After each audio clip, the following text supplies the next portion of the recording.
Friends and welcome back to my YouTube channel. आज का जो हमारा टॉपिक है that is EMSA, electrophoretic mobility shift assay. तो सबसे पहले if you have studied general electrophoresis, चाहे वो एग्रोस जेल इलेक्ट्रोफोरेसिस हो या फिर पॉलीएक्राइलामाइड जेल इलेक्ट्रोफोरेसिस हो, वी हैव स्टडीड कि यहाँ पर जो सेपरेशन होता है that is on the basis of molecular weight या मॉलिक्यूलर साइज। जो भी स्मॉलर होता है वो कंपैरेटिवली आगे रन करता है, व्हाइल द लार्जर फ्रेगमेंट जो है वो पीछे रहता है। जैसे हम यहाँ पे देख भी सकते हैं कि जो 10 kd का है दैट इज हैवियर, तो वो पीछे रहेगा, जबकि 2 kd का मॉलिक्यूल जो है वो आगे आ जाएगा।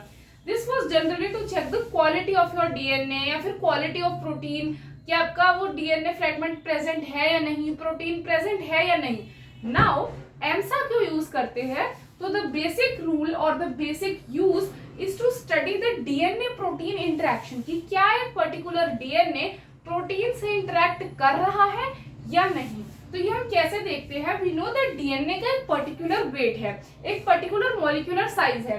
अगर डीएनए प्रोटीन के साथ इंटरेक्ट करेगा तो ऑब्वियसली प्रोटीन का भी वेट है वो कैरी कर रहा है, तो ये मिलकर हेवियर हो जाएंगे। Due to the heavier size there will be slow migration and then हम उसको जेल पे देख सकते हैं।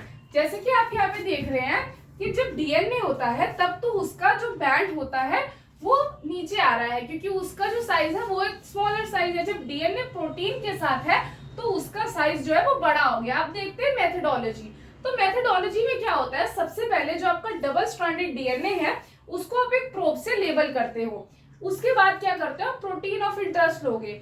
अगर तो ये इंटरेक्ट कर रहा होगा तो आपको ये पता चलेगा पॉलीएक्राइलामाइड जेल पे, which will be followed by auto radiography. यहाँ पर जेल में हम यही देखेंगे कि अगर तो प्रोटीन इंटरेक्ट किया होगा डीएनए से तो हेवियर हो जाएगा, जिसकी वजह से स्लो माइग्रेशन हो जाएगी और बैंड जो है वो ऊपर की तरफ मिलेगा। जबकि जो सिर्फ डीएनए सैंपल होगा वो स्मॉलर है, वेट में लाइटर है, तो इसलिए वो आगे की तरफ रन करेगा। अब देखते हैं इसकी एक एग्जाम्पल।